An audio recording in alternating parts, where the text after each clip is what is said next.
বন্ধুরা নমস্কার। বিষয় স্বভাব কিভাবে বিগড়ে যায়। বন্ধুরা, মানুষের স্বভাব এমনই একটি মহার্ঘ জিনিস যেটিকে শুরু থেকেই তার প্রতি যদি যথাযথ যত্নশীল না হওয়া যায় না, ওটি বিগড়ে যায়। বড় মাপের মানুষ হলেই, অনেক লেখাপড়া জানলেই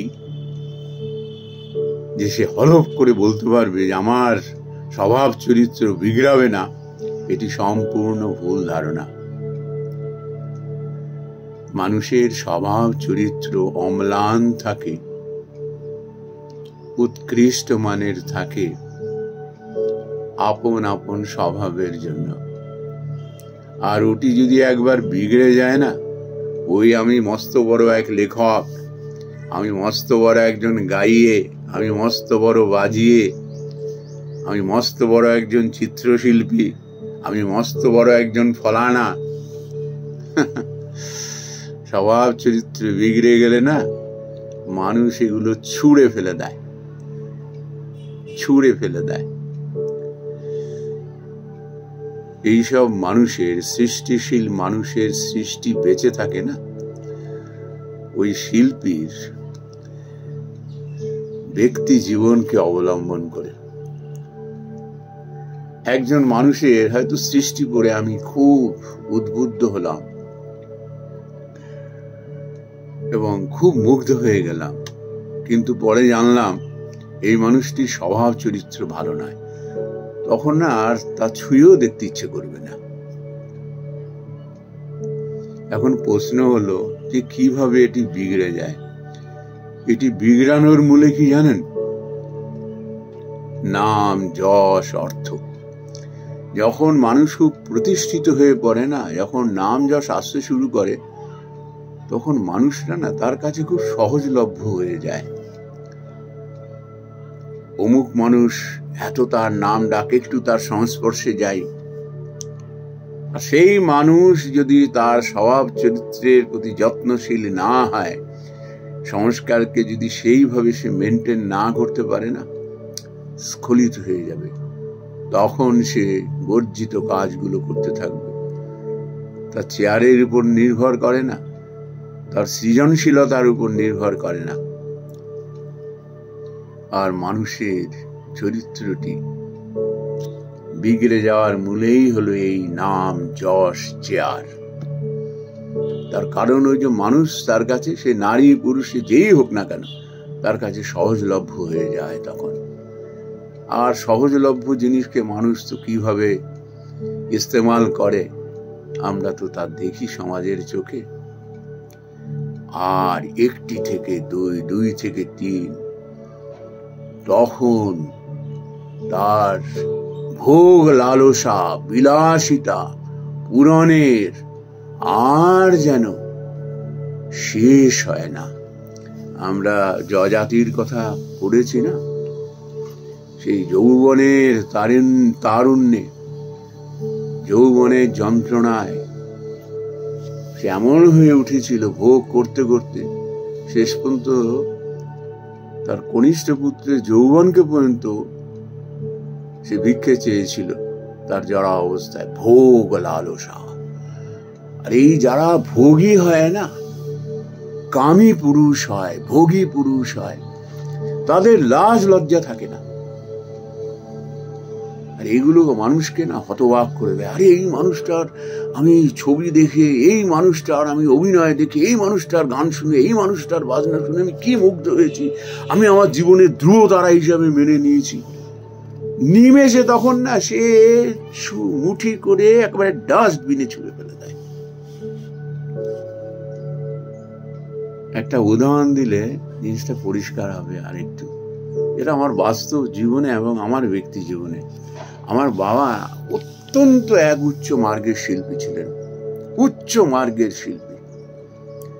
কিন্তু তিনি শিল্পী হিসেবে কতটা বড় আমার কাছে, কতটা শ্রদ্ধার পাত্র, সেটার থেকেও বড় হয়ে উঠেছিল আমার জীবনে তার ব্যক্তি জীবন।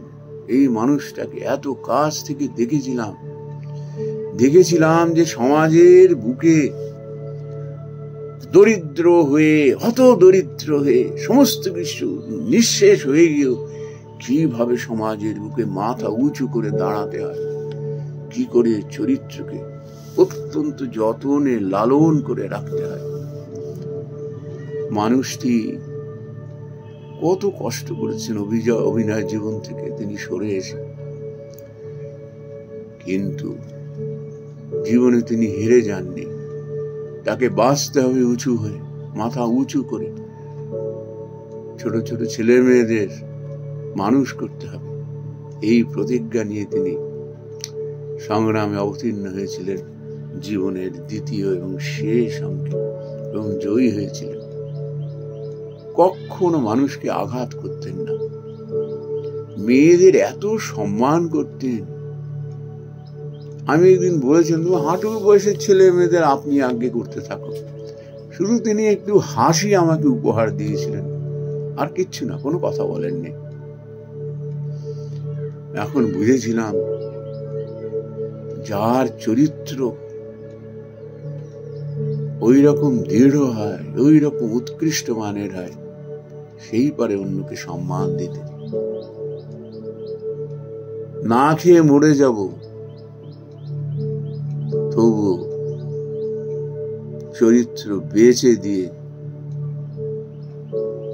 চরিত্রের সঙ্গে কম্প্রোমাইজ করা নয়। মানুষ তার জীবনটিকে পেয়েছেন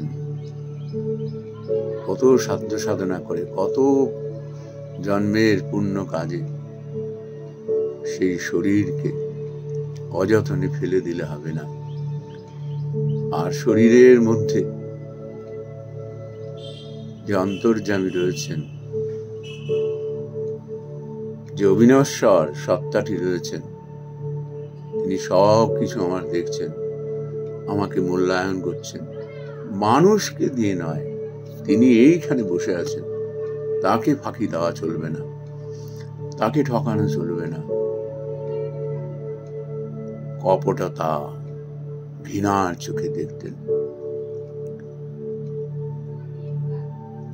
মানুষের চরিত্র যে কতখানি মহার্ঘ হতে পারে, এই মানুষটি আমাকে দেখিয়েছিলেন তার জীবন দিয়ে।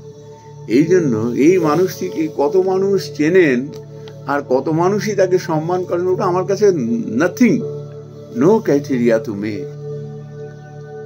আমি তাকে না ভগবানের আসনে রেখে আমি পুজো করি এই মানুষটাকে, বিকজ অফ হিজ স্বভাব, চরিত্র। আজও আমি না তাকে স্মরণ মনন করি, মনে হয় তিনি আমার কাছে জীবন্ত। তিনি চলে যাননি, স্থূল দেহখানি তিনি ছেড়ে দিয়েছেন, কিন্তু ছেড়ে চলে যাননি আমাদের। নমস্কার বন্ধুরা।